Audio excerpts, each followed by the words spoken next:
Hello friend, math expert with Pankaj में आप सभी का स्वागत है।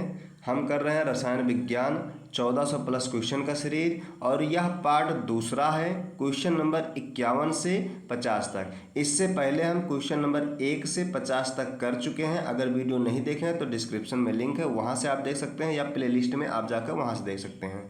और ये जो सारे क्वेश्चन हैं आपके रेलवे की परीक्षा में, जैसे आरआरबी ग्रुप डी में, एनटीपीसी में, आरआरबी जेई में, आरपीएफ कांस्टेबल एसआई और एएलपी स्टेज 1 और एएलपी स्टेज 2 में पूछे गए हैं। ये सारे क्वेश्चन जो रेलवे के एग्जाम में पूछे गए हैं और ये आरआरसी ग्रुप डी के लिए, ठीक है, आरआरसी ग्रुप डी की जो एग्ज़ाम होने वाली है उसके लिए बहुत ही महत्वपूर्ण है। ठीक है, अब ये 4500 प्लस क्वेश्चन है साइंस के, ठीक है, और जो रेलवे की परीक्षा में पूछे गए हैं। और हम जीके जीएस के भी कर रहे हैं और 3000 प्लस क्वेश्चन कर रहे हैं जो रेलवे की परीक्षा में पूछे गए हैं। ठीक है, चलिए आज क्वेश्चन स्टार्ट करते हैं 51 से 100 तक। ठीक है, तो पहला प्रश्न क्या है? पहला प्रश्न है कि CaO में द्रव्यमान के अनुसार Ca और O का अनुपात डॉट डॉट होता है। देखिए आरआरबी ग्रुप डी में पूछा गया, तो सबसे पहले देखिए द्रव्यमान के अनुसार कह रहा है, ठीक है, और द्रव्यमान के अनुसार Ca और O का जो अनुपात होता है वो 40:16 होता है। क्या होता है? 40:16 होता है। यहाँ से आप काटेगा तो देखिए 8 दूनी 16 और 8 पंचे 40, क्या आया आपका 5 और 2, यानी कि 5:2 और 5:2 जो है ये ऑप्शन ए हो जाएगा, आपका राइट आंसर हो जाएगा। ठीक है, चलिए चलते हैं अगले क्वेश्चन पे। पानी में हाइड्रोजन तथा ऑक्सीजन द्रव्यमान के अनुपात में उपस्थित होते हैं। देखिए द्रव्यमान के अनुपात में पूछ रहा है, ठीक है, द्रव्यमान, इसे ध्यान देखें, बहुत ही इंपॉर्टेंट क्वेश्चन है। द्रव्यमान के अनुसार अगर कहेगा तो ये हो जाएगा आपका आंसर बी हो जाएगा, आपका 1:8 हो जाएगा। लेकिन अगर यहीं पर आपसे कह दे, जैसे कि अगर मान लीजिए अगर पूछ ले आपसे यही क्वेश्चन और आयतन के अनुसार पूछे, तो आयतन के अनुसार आपका होता है 2:1 होता है। ठीक है, क्या होता है? 2:1 होता है। इसे भी ध्यान में रखेंगे। ठीक है, 2:1 होता है, आपके आयतन के अनुसार होता है। ठीक है, अगला क्वेश्चन क्या है कि अमोनिया में N और H के द्रव्यमान हमेशा अनुपात में होते हैं। देखिए हमेशा की बात की है तो इसका मतलब ये हमेशा ही रहेगा, तो इसका आंसर क्या हो जाएगा? आपका आंसर हो जाएगा आपका सी हो जाएगा, 14:3 हो जाएगा। ठीक है, 14:3 जो है ये हमेशा अमोनिया में N और H के द्रव्यमान हमेशा 14:3 में होता है। ठीक है, अगला क्वेश्चन क्या है कि अमोनियम क्लोराइड के एक अणु में कितने परमाणु होते हैं? तो इसका आंसर हो जाएगा डी हो जाएगा, आपका क्या हो जाएगा? डी, 6 परमाणु होते हैं। ठीक है, अमोनियम क्लोराइड के एक अणु में 6 परमाणु होते हैं। ठीक है, अगला क्वेश्चन क्या है कि 2 या 2 से अधिक रूपों में किसी तत्व का होना जिसमें भौतिक गुण भिन्न लेकिन रासायनिक गुण समान होते हैं क्या कहलाता है?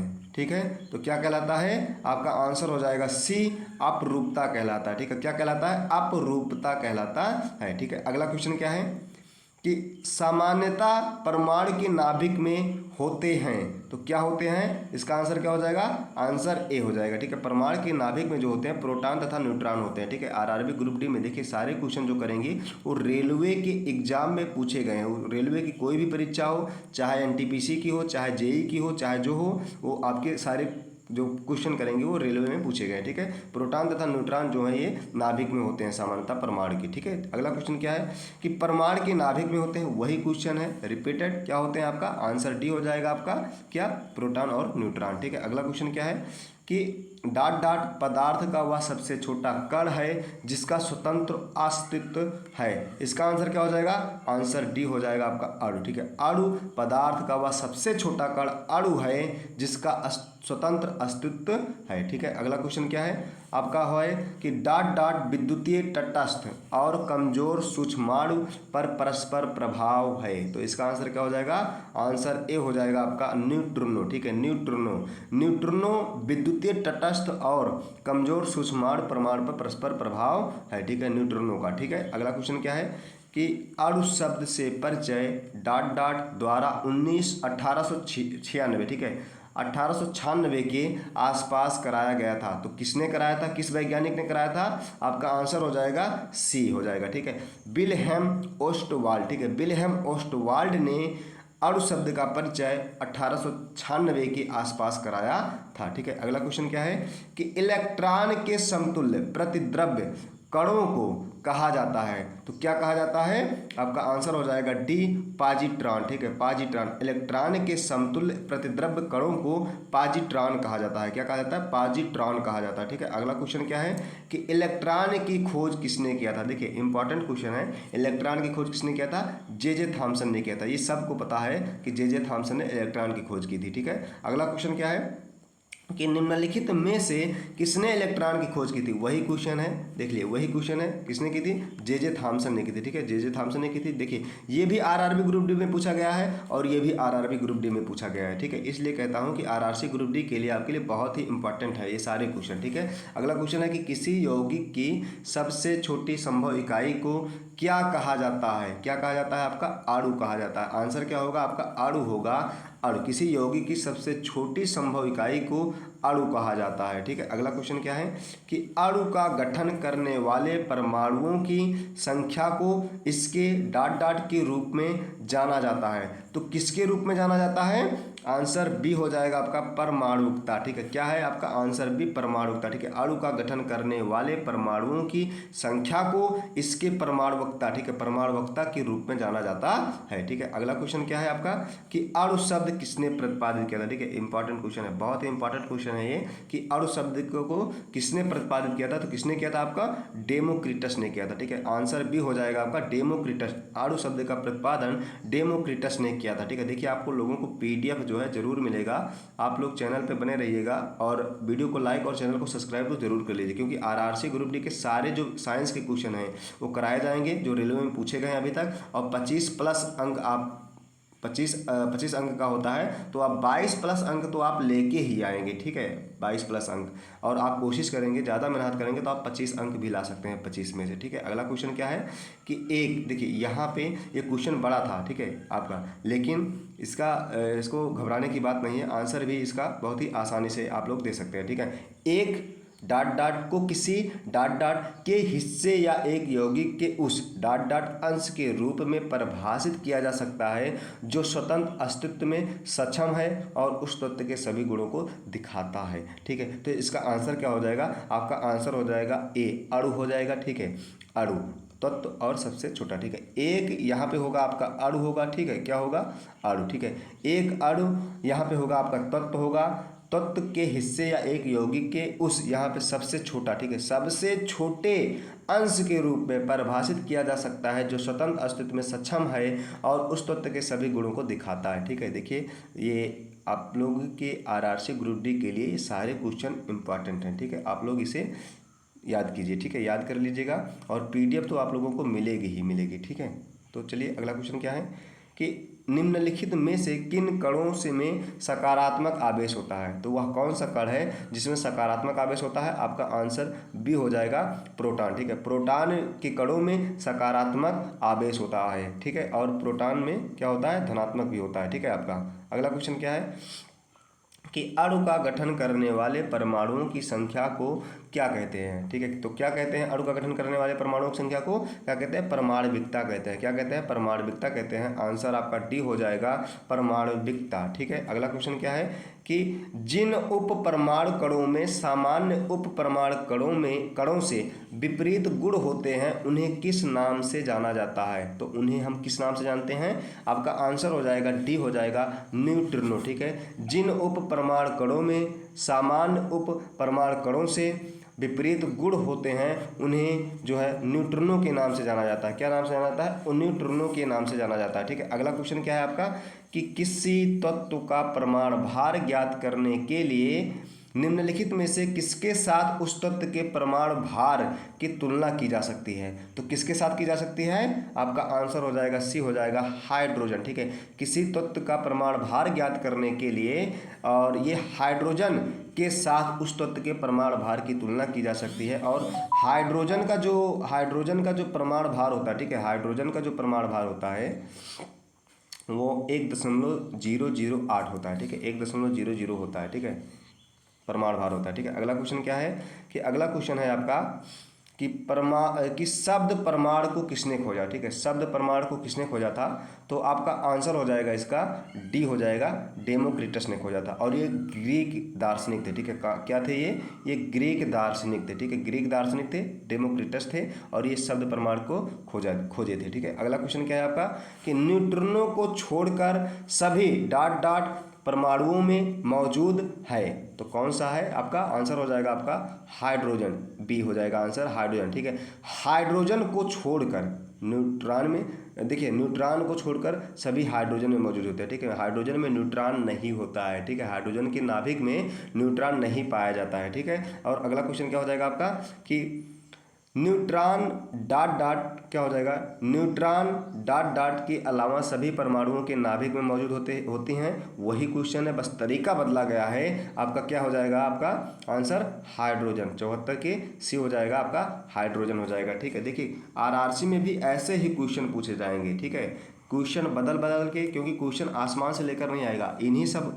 क्वेश्चनों में से आपके क्वेश्चन रिपीट होंगे आरआरसी ग्रुप डी के लिए। ठीक है, अगला क्वेश्चन क्या है कि निम्न में से किस तत्व के लिए प्रतीक में 2 अक्षर शामिल है। ठीक है, देखिए प्रतीक में 2 अक्षर शामिल है। कार्बन का क्या होता है, सी होता है, आयोडीन का आई होता है, लोहा का आपका एफ ई होता है। ठीक है, क्या होता है, एफ ई होता है, फ्लोरीन का क्या होता है, एफ होता है। अब ये बताइए कि ऐसे कौन से तत्व हैं ये चारों में जिनमें आपका प्रतीक में 2 तत्व हैं, कौन है, लोहा एफ ई है, यानी कि ऑप्शन क्या हो जाएगा आपका लोहा हो जाएगा। ठीक है, एफ ई, और यही पूछा है। ठीक है, अगला क्वेश्चन क्या है कि निम्नलिखित में से किस वैज्ञानिक ने सुझाव दिया था कि तत्वों के प्रतीकों का निर्माण तत्व के नाम के 1 या 2 अक्षरों से किया जा सकता है। ठीक है, तो कौन से वैज्ञानिक थे आपके, ये थे वर्जीलियस। ठीक है, 76 का ए हो जाएगा वर्जीलियस, ए हो जाएगा आपका वर्जीलियस थे, जिन्होंने सुझाव दिया था कि तत्वों के प्रतीकों का निर्माण जो तत्वों के नाम के 1 या 2 अक्षरों से किया जा सकता है। ठीक है, वर्जीलियस। ठीक है, अगला क्वेश्चन क्या है कि निम्नलिखित में से किन वैज्ञानिकों ने सुझाव दिया कि तत्वों के प्रतीक, देखिए वही क्वेश्चन फिर रिपीट हो रहा है। ठीक है, देखिए ये आपका फिर वही हो जाएगा, सी आंसर हो जाएगा वर्जीलियस। देखिए ये आरआरबी ग्रुप डी में पूछा गया और ये भी आरआरबी ग्रुप डी में पूछा गया, तो इसलिए कहता हूँ कि आरआरसी ग्रुप डी के लिए आप इन सारे क्वेश्चनों को याद कर लीजिए, रट लीजिए, क्योंकि ये आरआरसी ग्रुप डी में क्वेश्चन आपके यहीं से रिपीट होंगे। आरआरबी ग्रुप डी मतलब रेलवे में जो भी परीक्षाएं हो चुकी हैं वहीं से क्वेश्चन आरआरसी ग्रुप डी के लिए रिपीट होंगे। ठीक है, तो क्वेश्चन क्या है कि डॉट डॉट ने सुझाव दिया था कि तत्वों के प्रतीक को तत्व के नाम से एक या, देखिए वही क्वेश्चन फिर पूछा गया, आपका आंसर हो जाएगा वर्जीलियस। ये 3 क्वेश्चन हो गए। ठीक है, एक और ये आपके 2 और ये आपके 3 हो गए। ठीक है, 3 क्वेश्चन आपके रिपीट हो गए। ठीक है, और अगला क्वेश्चन क्या हो रहा है आपका कि निम्न में से किस तत्व के प्रतीक में केवल 1 अक्षर होता है, तो यहाँ पे कौन सा, देखिए तांबा का क्या होता है, आप देखिए कार्बन का तो सी होता है। ठीक है, क्लोरीन का आपका हो गया Cl हो गया, और आपका कैल्शियम का Ca हो गया। तांबा का क्या होता है आपका Cu होता है, कॉपर। ठीक है, अब यहाँ पे ये पूछ रहा है तत्व के प्रतीक में केवल 1 अक्षर, 1 अक्षर क्या है, कार्बन में 1 अक्षर है, तो आंसर हो जाएगा आपका बी हो जाएगा कार्बन। ठीक है, आंसर क्या होगा आपका इसमें कार्बन हो जाएगा। ठीक है, अगला क्वेश्चन क्या है कि रासायनिक प्रतीक का पहला अक्षर हमेशा में लिखा जाता है, तो रासायनिक प्रतीक का सबसे पहला जो अक्षर लिखा जाता है किस में लिखा जाता है, बड़े अक्षर में लिखा जाता है। क्या आंसर भी हो जाएगा बड़े अक्षर में लिखा जाता है। ठीक है, अगला क्वेश्चन क्या है कि डॉट डॉट प्रकृति में विद्युत धनात्मक होती है, तो किसमें होती है, धातुओं में। ठीक है, आंसर हो जाएगा 81 का ए, धातुओं प्रकृति में विद्युतीय धनात्मक होती हैं। ठीक है, अगला क्वेश्चन क्या हो जाएगा आपका कि नीचे दिए गए 4 शब्दों में से 3 किसी न किसी प्रकार से एक समान है जबकि एक भिन्न है, कौन सा ऐसा है जो भिन्न है। ठीक है, कौन सा भिन्न है, आपका आंसर हो जाएगा आपका सी हो जाएगा पोटेशियम। देखिए पोटेशियम जो है ना, ये पोटेशियम आपका एस ब्लॉक का है। ठीक है, किस ब्लॉक का है, एस ब्लॉक का है। और ये जो जर्मेनियम, सिलिकॉन और गैलीनियम है, ये तीनों किस ब्लॉक के हैं आपके, ये पी ब्लॉक के हैं। ठीक है, इसीलिए ये भिन्न है। ठीक है, आपका क्या है भिन्न, ये तीनों आपके, ये जर्मेनियम और सिलिकॉन और गैलीनियम ये पी ब्लॉक के तत्व हैं, जबकि पोटेशियम जो है एस ब्लॉक का तत्व है, इसलिए आपका आंसर हो जाएगा सी पोटेशियम। ठीक है, अगला क्वेश्चन क्या है आपका कि धातु में एक मुक्त इलेक्ट्रॉन के पथ का आकार होता है, तो कैसा आकार होता है आपका, ये होता है आपका वक्र होता है। ठीक है, क्या होता है, धातु में एक मुक्त इलेक्ट्रॉन का पथ वक्र होता है, वो इसलिए क्योंकि ये जो इलेक्ट्रॉन होते हैं ना, इलेक्ट्रॉन होते हैं अनियमित गति करते हैं, इसलिए ये वक्र होते हैं इनके। जो पथ का आकार होता है। ठीक है, अगला क्वेश्चन क्या है कि धातुओं के किस गुण के कारण उनके पत्थर फाइल बनाने में आसानी होती है। ठीक है, तो फाइल बनाने में आसानी होती है, कौन सा होता है? आपका आंसर हो जाएगा ए, हो जाएगा आघातवर्धनीयता। ठीक है, आघातवर्धनीयता, इसका मतलब ये है कि जो धातुओं को पीट पीट कर, ठीक है, धातुओं को पीट पीट कर पतली चादर बनाया जाता है, उसे ही आघातवर्धनीयता कहते हैं। पीट पीट कर बनाने वाले को, बनाने की विधि को, ठीक है, आघातवर्धनीयता कहते हैं। अगला क्वेश्चन क्या है आपका कि धातुओं की पतली चादरों के रूप में परिवर्तित किए जाने की क्षमता को, वही आपसे रिपीट हो गया क्वेश्चन कि आघातवर्धनीयता। ठीक है, ये आरआरबी जेईई में पूछा गया है और ये आपके आरआरबी ग्रुप डी में पूछा गया है। ठीक है, इसलिए कहता हूँ कि आरआरसी ग्रुप डी में जो भी क्वेश्चन रिपीट होंगे वो यहीं से होंगे जो रेलवे में अभी तक पूछे जा चुके हैं। ठीक है, अगला क्वेश्चन ये क्या है कि निम्नलिखित, ठीक है, निम्नलिखित में कौन सा धातुओं के बारे में गलत है? तो इनमें से कौन सा, जो ये चारों कथन में से जो है कि आपका एक कथन धातुओं के बारे में गलत है, कौन सा हो जाएगा आपका? आंसर ए हो जाएगा, आंसर डी हो जाएगा आपका विद्युत, ये विद्युत ऋणात्मक होते हैं, ये आपका गलत हो जाएगा। ठीक है, ये तीनों आपके सही हो जाएंगे, ये गलत हो जाएगा। विद्युत धनात्मक होती हैं, विद्युत ऋणात्मक होती हैं, ये गलत हो जाएगा। ठीक है, आंसर डी हो जाएगा आपका। ठीक है, आंसर डी राइट आंसर हो जाएगा। अगला क्वेश्चन क्या है कि धातु अपनी वास्तविक स्थिति में विद्यमान होती है, तो किस स्थिति में विद्यमान होती हैं? आपका आंसर हो जाएगा बी, मुक्त स्थिति में विद्यमान होती है। ठीक है, धातु अपनी वास्तविक स्थिति में मुक्त स्थिति में विद्यमान होती हैं। ठीक है, अगला क्वेश्चन क्या होगा आपका कि निम्न में से क्या अधातुओं का भौतिक गुण नहीं है? ठीक है, क्या नहीं है उनका? केवल ठोस अवस्था में होते हैं, ये भौतिक गुण उनका नहीं है। ठीक है, अधातुओं का भौतिक गुण ये नहीं है कि वे ठोस अवस्था में होते हैं। ठीक है, अगला क्वेश्चन क्या है कि निम्नलिखित में क्या ठोस, द्रव और गैस तीनों रूपों में पाया जाता है? तो वह कौन सा चीज़ है जो ठोस, द्रव और गैस तीनों रूपों में पाया जाता है? तो क्या हो जाएगा आपका आंसर हो जाएगा आधातु, सी, आंसर सी हो जाएगा आधात। और देखिए आधातुओं की जो संख्या अभी तक ज्ञात है ना वो 27 है, इसे भी ध्यान दीजिएगा। ठीक है, 27 संख्या है अधातुओं की। ठीक है, अगला क्वेश्चन क्या है आपका कि धातुओं के संबंध में निम्न में से कौन सा कथन गलत है? अब इन चारों में से चारों ऑप्शनों में से कौन सा एक कथन है जो गलत है धातुओं के संबंध में? तो इसका राइट आंसर हो जाएगा आपका बी हो जाएगा, सभी धातु, ठीक है, सभी धातु पारे को छोड़कर तरल में है और मुलायम है, ये कथन आपका बिल्कुल गलत हो जाएगा धातु के संबंध में। ठीक है, धातु के संबंध में आंसर बी जो है गलत हो जाएगा। ठीक है, आपका ऑप्शन बी। ठीक है, अगला क्वेश्चन क्या है कि निम्नलिखित में से कौन सी धातु सबसे अधिक नम्य यानी कि लचीली है? तो कौन सा है इसमें? आपका आंसर हो जाएगा आपका ए हो जाएगा, Ag यानी कि चांदी। चांदी जो है, चांदी धातु सबसे अधिक जो है नम्य यानी कि लचीली है। ठीक है, अगला क्वेश्चन क्या है आपका कि लोहे को कठोर और मजबूत बनाने के लिए निम्न में से क्या मिलाया जाता है? तो लोहे को कठोर बनाने के लिए क्या मिलाया जाता है? आपका तांबा मिलाया जाता है, आंसर बी हो जाएगा तांबा। आपका तांबा जो है लोहे को कठोर और मजबूत बनाने के लिए मिलाया जाता है। ठीक है, अगला क्वेश्चन क्या हो जाएगा कि डॉट डॉट सबसे नमनीय तन्नशील धातु है, सबसे नमनीय तन्नशील धातु कौन सा है? आपका आंसर हो जाएगा आपका बी हो जाएगा Au। ठीक है, Au यानी कि सोना। ठीक है, Au सोना सबसे नमनीय तन्नशील धातु है। ठीक है, अगला क्वेश्चन क्या है कि मैलिएबल डॉट डॉट के गुण को दर्शाता है? आपका आंसर हो जाएगा धातु। ठीक है, धातु जो है मैलिएबल धातु के गुण को दर्शाता है। अच्छा ठीक है, ये मैलिएबल क्या है? मैलिएबल जो है धातुओं के लचीलेपन से संबंधित है। ठीक है, धातुओं के लचीलेपन से, ठीक है, लचीलेपन से, ठीक है, लचीले, ठीक है, लचीले यहाँ पे क्या होगा? लचीलेपन से संबंधित है। ठीक है, आपके लचीलेपन से ये मैलिएबल संबंधित है। ठीक है, अगला क्वेश्चन क्या है कि एक धातु के उस गुण को क्या कहा जाता है जिसमें उसकी सतह चमकदार होती है? देखिए चमकदार होती है, इसका आंसर हो जाएगा डी, धात्विक चमक। ठीक है, एक धातु के उस गुण को धात्विक चमक कहा जाता है जिसमें उसकी सतह जो होती है चमकदार होती है, धात्विक चमक। ठीक है, देखिए आरआरसी ग्रुप डी के लिए सारे क्वेश्चन इंपॉर्टेंट हैं तो आप लोग इसे याद कर लीजिए। ठीक है, अगला क्वेश्चन क्या है कि धातु आघातवर्धनीय और कोमल होती है, क्यों होती है? तो इसका आंसर क्या हो जाएगा? आंसर सी हो जाएगा आपका, धातु के परमाणुओं की परतें एक दूसरे पर फिसल सकती हैं, इसलिए ये धातु आघातवर्धनीय और कोमल होती हैं। ठीक है, अगला क्वेश्चन क्या है आपका कि धातुओं का वह गुण जिसके कारण उन्हें चपटा किया जा सकता है और उसे आघातवर्धनीयता कहा जाता है, इनमें से कौन सा आघातवर्धनीयता का उदाहरण नहीं है? ठीक है, तो कौन सा नहीं है? आपका आंसर हो जाएगा इंडियम पन्नी। ठीक है, बहुत ही इंपॉर्टेंट क्वेश्चन है ये, इंडियम पन्नी जो है ये आपके आघातवर्धनीयता का उदाहरण नहीं है। ठीक है, अगला क्वेश्चन क्या हो जाएगा आपका धातुओं के ऑक्साइड आमतौर पर होते हैं, धातुओं के ऑक्साइड आमतौर पर क्या होते हैं, बेसिक होते हैं। आंसर ए हो जाएगा आपका बेसिक। अब बेसिक का मतलब क्या है यहाँ पे, क्षारीय, ठीक है। अब ऑप्शन में आपको बेसिक मिले या क्षारीय मिले तो आपका यही हो जाएगा आंसर, या तो बेसिक होगा या तो क्षारीय होगा, दोनों में से एक ही ऑप्शन आपको मिलेगा, ठीक है। धातुओं के ऑक्साइड आमतौर पर क्षारीय यानी कि बेसिक होते हैं, ठीक है। अगला क्या है कि अधातु कक्षीय ताप पर